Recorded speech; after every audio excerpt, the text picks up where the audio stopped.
Welcome, today in front of me CHUWI HiPad X, and I'll show you how to mute ringtone on this device.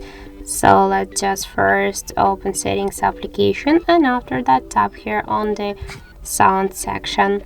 After that you'll see here the ringtone volume panel, and now just to mute your device ringtone you should swipe this green dot to the left side with your finger, and by this way we can mute our device ringtone.